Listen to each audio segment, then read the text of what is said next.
નમસ્કાર મિત્રો, દેશ અને દુનિયાના સૌથી મોટા સમાચારમાં આપનું હાર્દિક સ્વાગત છે। તો આજના તાજા સમાચાર મેળવવા માટે વિડીયોને અંત સુધી જોતા રહો અને આવા જ દરરોજના સમાચાર સૌથી પહેલા મેળવવા માટે આપણી ચેનલને સબસ્ક્રાઇબ કરવાનું ન ભૂલતા। તો મિત્રો, આજના સૌપ્રથમ સમાચાર વિશે જોઈએ તો મોદી પર ભરોસો રાખો, કંઈ થશે નહીં। ખાસ કરીને મિત્રો, વૈશ્વિક કટોકટી વચ્ચે ભારત સુરક્ષિત છે તેવું ભૂપેન્દ્ર પટેલે જણાવી દીધું છે અને મુખ્યમંત્રી ભૂપેન્દ્ર પટેલે પણ એવું પણ જણાવ્યું છે કે ખાસ કરીને આજે દુનિયાના મોટા દેશો પણ આર્થિક અને સામાજિક સ્થિતિ સામે લડી શકતા થાકી ગયા છે અને મિત્રો ખાસ કરીને ભારતમાં સ્થિતિ અલગ છે। ખાસ કરીને આજે અહીં બેઠેલા લોકોના ચહેરા પર તણાવ જરાય દેખાતો નથી, કારણ કે તેમને વડાપ્રધાન નરેન્દ્ર મોદીના નેતૃત્વ પર અતૂટ ભરોસો છે અને તેમણે એવું પણ ઉમેર્યું કે પીએમ મોદીએ દેશને સતત આગળ લઈ જવાનું કામ કર્યું છે અને કોઈ પણ રાજ્યને તકલીફ ન પડે તેનું પૂરતું ધ્યાન રાખવામાં આવ્યું છે।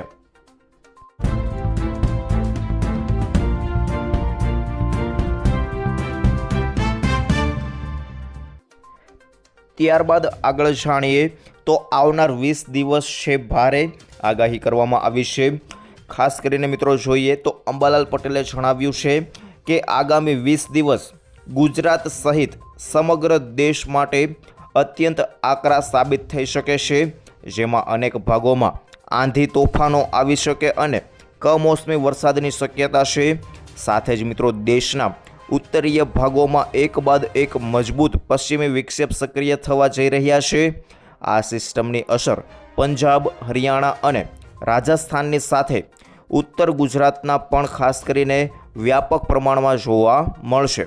આ દરમિયાન પવનની ગતિ 60 થી 70 કિલોમીટર પ્રતિ કલાક રહેવાની શક્યતા છે, જે એટલી પ્રચંડ હશે કે કાચા મકાનોના છાપરા પણ ઉડાડી દેશે।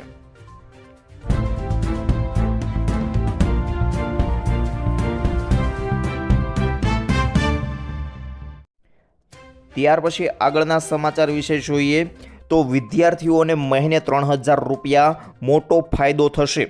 ખાસ કરીને મિત્રો, જો તમે પણ 12 પાસ છો અને સરકાર આપશે તમને ₹3000ની સહાય। ખાસ કરીને આ યોજનાનો લાભ લેવા માટે વિડીયોને અંત સુધી જોતા રહેજો અને તમારા મિત્રોમાં વોર કરવાનું ના ભૂલતા। ખાસ કરીને મિત્રો, રોજગાર સંગમ સહાય યોજના અંતર્ગત દરેક વિદ્યાર્થી પુરુષ અને સ્ત્રી બંનેને દર મહિને 3000 રૂપિયાની સહાય આપવામાં આવે છે। જ્યારે ખાસ કરીને આ સહાય યોજનાનો લાભ લેવા માટે તમારી વાર્ષિક આવક 4 લાખ રૂપિયાથી ઓછી હોવી જોઈએ અને તમારા ઘરમાં કોઈને સરકારી નોકરી ન હોવી જોઈએ અને તમે 12 પાસ પણ હોવા જોઈએ। જ્યારે આ યોજનાનો લાભ લેવા માટે તમારે એક ઓનલાઈન ફોર્મ ભરવાનું રહેશે।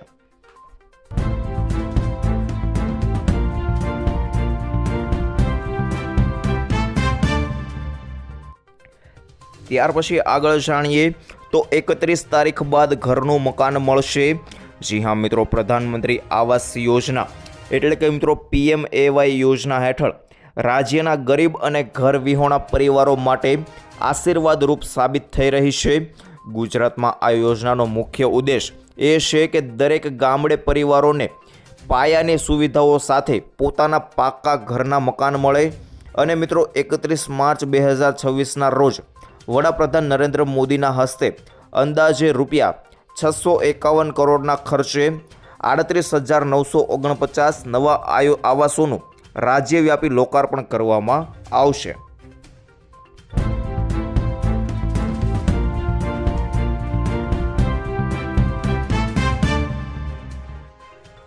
ત્યારબાદ આગળ જોઈએ તો ખેડૂતોને મોટી રાહત મળી છે। જી હા મિત્રો, ખેડૂતોની લોન માફી સમગ્ર દેશમાં સૌથી વધુ ચર્ચિત વિષય છે। તેવામાં તેલંગાણામાં ખેડૂતોની લોન માફ કરવામાં આવી છે। તેલંગાણાના સીએમ રેવંત રેડ્ડીએ લોન માફી યોજનાની જાહેરાત કરી અને તેમણે કહ્યું કે 11 ડિસેમ્બર 2018 અને 9 ડિસેમ્બર 2023 વચ્ચે લોન લેનારા ખેડૂતો માટે 2 લાખ રૂપિયા સુધીની લોન સંપૂર્ણપણે માફ કરવામાં આવશે। અને મિત્રો ખાસ કરીને આ પહેલાં ઝારખંડ સરકારે પણ ખેડૂતોની 2 લાખ રૂપિયા સુધીની લોન માફ કરવાની જાહેરાત કરી છે। તો ખાસ કરીને મિત્રો ગુજરાતમાં પણ લોન માફ થવી જોઈએ કે નહીં તે મને કોમેન્ટ સેક્શનમાં અચૂક જણાવી દેજો.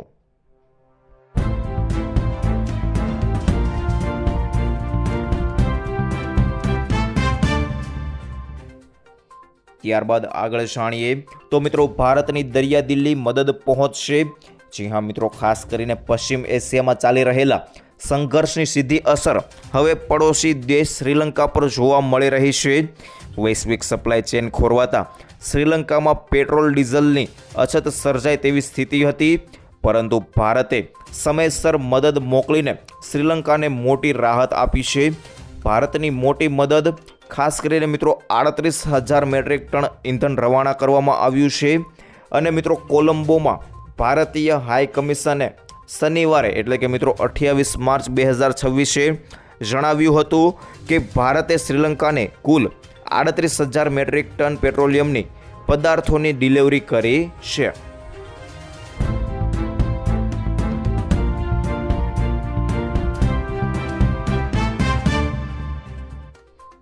ત્યારબાદ આગળ જાણીએ તો મિત્રો ખેડૂતોને જલસો ટેકાના ભાવે ખરીદી શરૂ. જી હા મિત્રો, ગુજરાત સરકાર દ્વારા રવિ માર્કેટિંગ સિઝન 2026-27 માટે ખેડૂતો પાસેથી સીધી જ લઘુત્તમ ટેકાના ભાવે ખરીદી કરવાનો નિર્ણય લેવામાં આવ્યો છે. ગુજરાત રાજ્ય નાગરિક પુરવઠા નિગમ લિમિટેડ દ્વારા બાજરી, જુવાર અને મકાઈની ખરીદી કરવામાં આવશે. અને ખેડૂતોને આર્થિક ટેકો આપવા માટે સરકાર બાજરી અને જુવાર પર MSP ઉપરાંત પ્રતિ ક્વિન્ટલ 300 રૂપિયાનું વિશેષ બોનસ પણ ચૂકવશે, જેથી ખેડૂતોને બજાર કરતાં વધુ પોષણક્ષમ ભાવ મળી રહે. અને મિત્રો ખાસ કરીને કયા પાક માટે કેટલો ભાવ નક્કી કરાયો છે તે પણ તમને જણાવી દઉં તો સરકાર દ્વારા જાહેર કરાયેલા નવા ભાવ મુજબ બાજરી માટે 2,775 રૂપિયા, મકાઈ માટે 2,400 રૂપિયા, જુવાર માટે 349 રૂપિયા પ્રતિ ક્વિન્ટલ નક્કી કરવામાં આવ્યા છે. અને મિત્રો હાઇબ્રિડ જુવારનો ભાવ તમને જણાવું તો 3,699 રૂપિયા રહેશે. અને આ ભાવમાં બાજરી અને જુવાર પર મળનારું 300 રૂપિયાનું વધારાનું બોનસ ખેડૂતો માટે મોટો આર્થિક લાભ સાબિત થશે.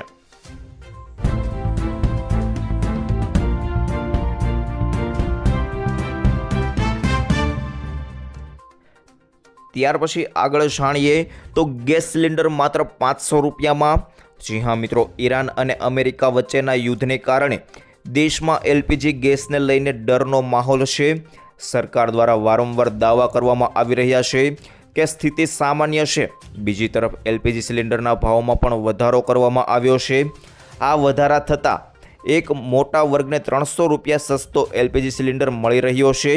કોને મળી રહ્યો છે સસ્તો સિલિન્ડર, ખાસ કરીને તમને જણાવું તો મિત્રો પ્રધાનમંત્રી ઉજ્જવલા યોજના એટલે કે મિત્રો PMUYના લાભાર્થીઓને 300 રૂપિયાની સબસિડી મળે છે.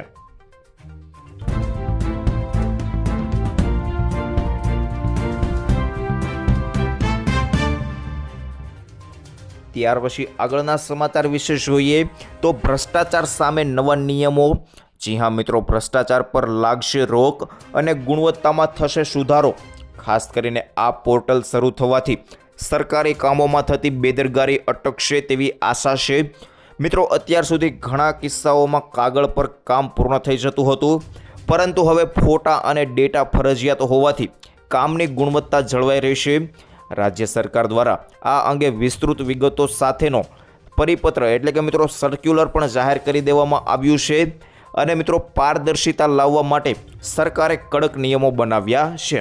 ખાસ કરીને મિત્રો હવેથી કોઈ પણ સરકારી કામના વિવિધ તબક્કાની માહિતી અને તેના લાઈવ ફોટા પોર્ટલ પર અપલોડ કરવાના રહેશે. અને મિત્રો સંબંધિત અધિકારીઓએ કરેલી તપાસ અને નિરીક્ષણની વિગતો પણ ઓનલાઈન મૂકવી પડશે. ત્યારબાદ મિત્રો મેન્ટેનન્સ કે સમારકામની જરૂરિયાત છે કે નહીં તેની વિગતો પણ આ પ્લેટફોર્મ પર અપલોડ કરવાની રહેશે.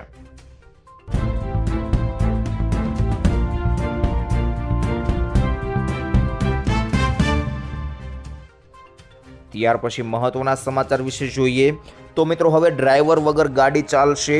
જી હા મિત્રો, વડાપ્રધાન નરેન્દ્ર મોદી ડ્રાઈવરલેસ કાર બનાવતા ટેસ્લાના માલિક ઇલોન મસ્કને ભારત આવવા માટે આમંત્રણ આપી રહ્યા છે. એવા સમયે ગડકરીએ હિંમતભેર આ વાત કરી છે. નીતિન ગડકરીએ ભારતમાં ડ્રાઈવરલેસ કારનો વિરોધ કર્યો છે. તેમણે એક કાર્યક્રમમાં કહ્યું હતું કે હું ભારતમાં ડ્રાઈવર વિનાની કારને ક્યારેય મંજૂરી નહીં આપું, કારણ કે એ ઘણા ડ્રાઈવરોની નોકરી છીનવી લેશે અને એ હું કદી થવા દઈશ નહીં. અને મિત્રો, ભારતમાં આશરે 80 લાખ ડ્રાઈવરો છે અને ડ્રાઈવરલેસ કાર આવે તો તેઓ બેકાર થવાની શક્યતા છે.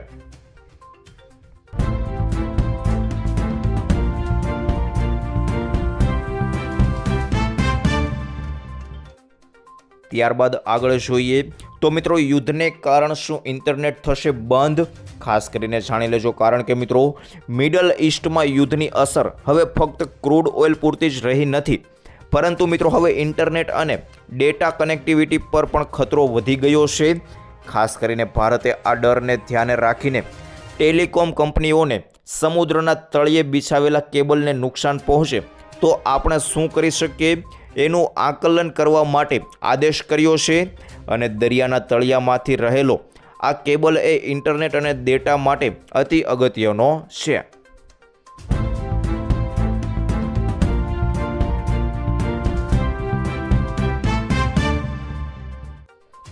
ત્યારબાદ આગળ જાણીએ તો રેશન કાર્ડ ધારકોને હવે 3 ગણું રેશન મળશે. જી હા મિત્રો, સરકાર ગરીબી રેખા નીચે જીવતા તમામ લોકોને મફત રેશન પૂરું પાડે છે. આ દરમિયાન કેન્દ્ર સરકારે જાહેરાત કરી છે કે તે એપ્રિલ મહિના માટે દેશના તમામ રાશન કાર્ડ ધારકોને 3 ગણું અનાજ પૂરું પાડશે. અને કેન્દ્ર સરકારના ખાદ્ય અને જાહેર વિતરણ વિભાગે આ માહિતી જાહેર કરી છે. સોશિયલ મીડિયા પ્લેટફોર્મ ટ્વિટરે લખ્યું છે કે એપ્રિલમાં બધા લાભાર્થીઓને 3 મહિના એટલે કે મિત્રો એપ્રિલ, મે અને જૂન 2026 માટે એક સાથે રેશન મળશે. બધા લાભાર્થીઓ નિર્ધારિત સમયે તેમની નજીકની રેશન દુકાનમાંથી તેમનું રાશન મેળવી શકશે. અને મિત્રો, સરકારે હજુ સુધી આ માટે કોઈ ચોક્કસ કારણ આપ્યું નથી.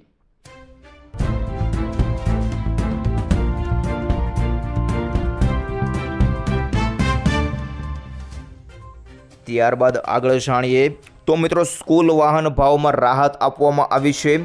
ખાસ કરીને યુદ્ધની સ્થિતિને કારણે સીએનજીના ભાવ વધશે તો પણ હાલ સ્કૂલ રિક્ષા અને વેનના ભાડામાં કોઈ વધારો નહીં થાય. જો સીએનજી ભાવ વધારાની કોઈ સ્થિતિ વિકટ બને છે તો સરકાર સાથે બેઠક કરીને નિર્ણય લેવાશે, તે સ્પષ્ટ કર્યું છે.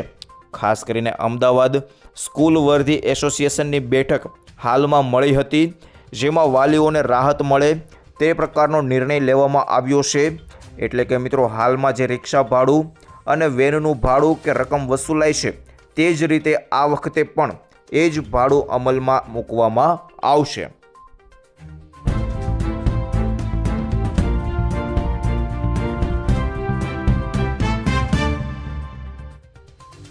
ત્યાર પછી આગળ જોઈએ તો કર્મચારીઓ અને પેન્શનરો માટે ગુડ ન્યૂઝ આવી છે. જી હા મિત્રો, ગુજરાત સરકારના નાણાં વિભાગ દ્વારા એક ઐતિહાસિક અને મહત્વપૂર્ણ પરિપત્ર જાહેર કરવામાં આવ્યો છે. હવેથી હાઈકોર્ટના કોઈ પણ ચુકાદાનું અમલીકરણ માત્ર 45 દિવસની અંદર કરવું અનિવાર્ય રહેશે. અને આ નિર્ણયથી ખાસ કરીને નિવૃત્ત કર્મચારીઓ અને પેન્શનરોને પોતાના હક માટે સરકારી કચેરીઓના ધક્કા ખાવામાંથી મુક્તિ મળશે અને ઝડપી ન્યાય મળશે.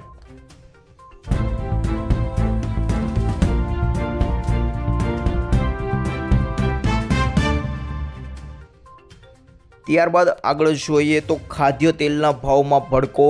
જી હા મિત્રો, ખાસ કરીને મધ્યમ વર્ગના રસોડાની સ્થાન ગણાતા શીંગ તેલના ભાવે હવે 3000 રૂપિયાની સપાટી વટાવી દીધી છે. દિવાળીના તહેવારથી અત્યાર સુધીમાં શીંગ તેલના એક ડબ્બા પર અંદાજે 550 જેટલો ટોતિંગ વધારો ઝીંકાયો છે, જે ગત કેટલાક મહિનાઓની સરખામણીએ સૌથી મોટો ઉછાળો માનવામાં આવે છે. અને મિત્રો, બજારમાં કપાસિયા અને પામોલીન તેલના ભાવમાં પણ નોંધપાત્ર વધારો જોવા મળ્યો છે.